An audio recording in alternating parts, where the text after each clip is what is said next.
Hi, this is Tim of the 1916 Company. Welcome and thanks for logging on. If you love this watch, email us tmosso@the1916company.com for purchase and pricing details. Today, my favorite type of watch to review: unimpeachable quality, innovation, and original design.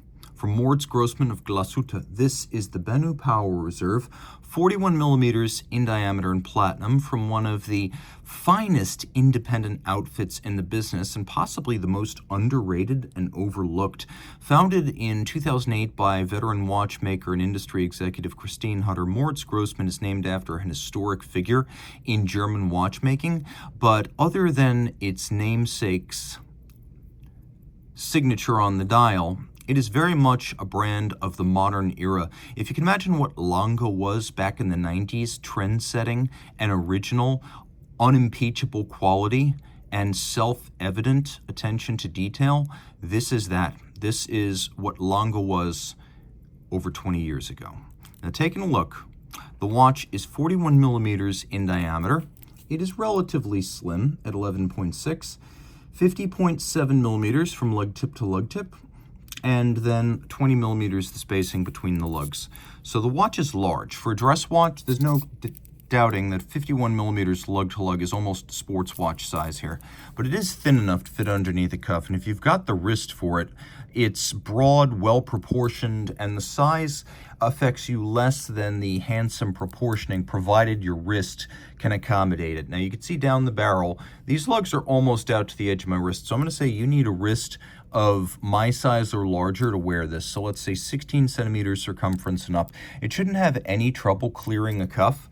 And then you can see that the curvature of the lugs just sort of droop around the edge of the wrist. Over the top always exaggerates the width of the watch. You can see here we are right on the limit of what's possible, but don't take this as gospel, take this as gospel. Down the barrel is always the true shot. Strap, Moritz Grossmann factory strap, no crimping, no gouging, very good condition. You can see there's a little bit of bolstering to give it volume, large rectangular scale alligator leather with symmetrical scales, very expensive cut of the animal, upscale, pun intended.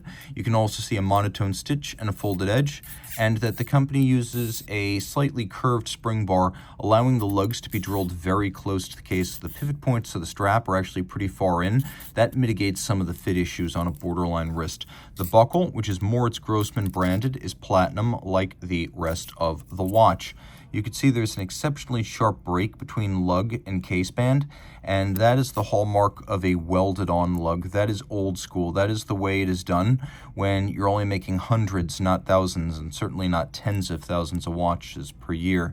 So the lug and the case made separately, the lug inserted into a slot in the flank of the case, and then welded together. A file is used to create this super sharp break between the lug and the case, and it is a gorgeous artisanal thing. So this is an extensively handmade case. You can also see that there's a little bit of an inward inflection to the lug, almost like they've got a little bit of concave in their profile. It's easy to miss. I think you can probably see it best from that angle right there. We've got an unbranded crown, which is a nod to the way things would have been done in the pocket watch era. And I'll show you what this little trigger does now. You may be wondering, some people wind up thinking it's a chronograph or a flyback or a dual time, but what it is, in fact, is part of a elaborate setting system. Now, I pull the crown out. You notice how the crown snapped right back to the case flank? We're now in stop seconds mode, so I can set the watch. The crown always defaults to a position flush against the case. It either winds or sets in that position. It doesn't set when it's pulled out. The idea being, when you pull it out, it disengages the drivetrain, and then the spring pulls it back. Now you can set to the minute. You can be very precise in your setting of the watch. And when it is stopped, see the second hand is not moving. When you press this button, it re-engages the drivetrain. So on a normal watch, when you push the crown back down, oftentimes the minute hand jumps forward or backwards. This is the solution to the inherent play in a gear train. So that's what that little button right there does. It's a very cool system. Taking a look at the dial, it's made of sterling silver, though it's been galvanized this lovely gray. You can see we have conventional upright Arabic numerals. And just so people are clear on this, there's a lot of misconceptions about these watches. Nothing here is illumined. The numerals look like they might be, but they are not, and the hands are actually filled very slowly and manually using a small syringe to contain a white material called hyceram, which is a type of ceramic that can be applied very precisely to a small space to give a higher contrast, in this instance, between the hands and the dial base. Now, Moritz Grossmann hands are made manually. They are cut, they are polished, and you can see they have an incredible long arcing, almost needle-like quality to them. This is one of the distinctive strengths of the brand. You can even see the minute hand has been slightly curved on a miniature rolling pin. There's a power reserve indicator that looks a little bit like a diver down flag up at 12 o'clock, and as you manually wind the 42-hour power reserve, it transitions from red to white. Flip it all over. This is caliber 100. You can see caliber 100, second revision. This is the 100.2. It is a large movement that properly fills the case back, and you can see that right out to the edge.